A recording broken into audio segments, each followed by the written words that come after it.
Kehadiran petani milenial membawa peran penting bagi pembangunan pertanian di Indonesia. Kemampuan beradaptasi dengan teknologi, memperluas jaringan, dan keinginan untuk belajar serta menghadirkan inovasi menjadi kunci untuk mengakselerasi pertanian Indonesia yang maju, mandiri, dan modern, serta meregenerasi petani di Indonesia. Kementerian Pertanian menargetkan mencetak 2,5 juta petani milenial baru hingga tahun 2024. Dalam perjalanannya, menurut data BPS, setidaknya sudah ada 2,7 juta petani berusia di bawah 45 tahun dari total 33,4 juta petani di Indonesia. Seperti beberapa petani milenial yang ditemui tim liputan TV Tani, mereka memberikan kontribusi dengan caranya masing-masing. Bisa melakukan hal kecil terlebih dahulu. Misalnya kita menanam tanaman sayuran seperti ini ya, atau misalkan menanam apa aja sesuai hobi kita gitu ya di utaranya. Nah, kalau saya pribadi itu membentuk suatu petani muda, terus juga kita menanam ada labu madu, kemudian sayuran-sayuran, terus juga ada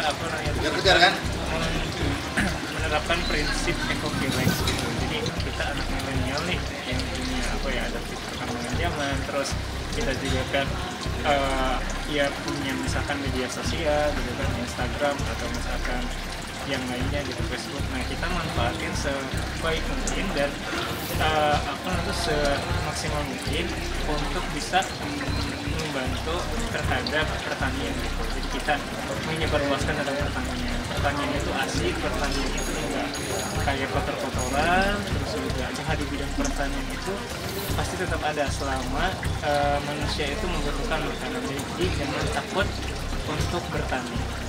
Lain dengan Didi yang memilih menanam sayur dan menyebarluaskan informasi mengenai pertanian melalui sosial media, Fikri, pengusaha milenial asal Bandung, memilih mengembangkan komoditas coklat.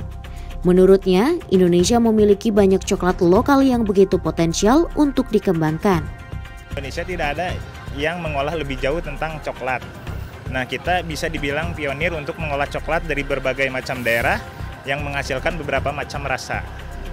Indonesia tidak ada yang mengolah lebih jauh tentang coklat. Nah, kita bisa dibilang pionir untuk mengolah coklat dari berbagai macam daerah yang menghasilkan beberapa macam rasa. Jadi buat anak-anak muda harus bisa lebih berinovasi untuk berinovasi di sektor pertanian. Sementara itu, Ainul, petani muda yang juga berasal dari Jawa Barat, mengatakan memilih memproduksi padi, mengingat beras merupakan makanan pokok utama bagi masyarakat Indonesia. Dengan menanam padi, Ainul yakin dapat berkontribusi meningkatkan ketahanan pangan dari ancaman krisis global. Saya petani milenial asal Jawa Barat. Saya fokus di tanaman pangan yaitu padi.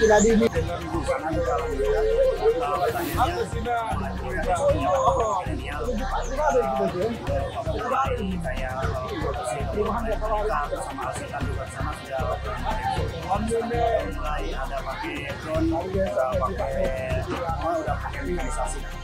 Muda kita harus jangan malu terjun ke pertanian, karena pertanian itu salah satu usaha buat masa depan, karena kita kan menghadapi krisis ya, otomatis pangan itu yang paling menjadi fondasi buat kita.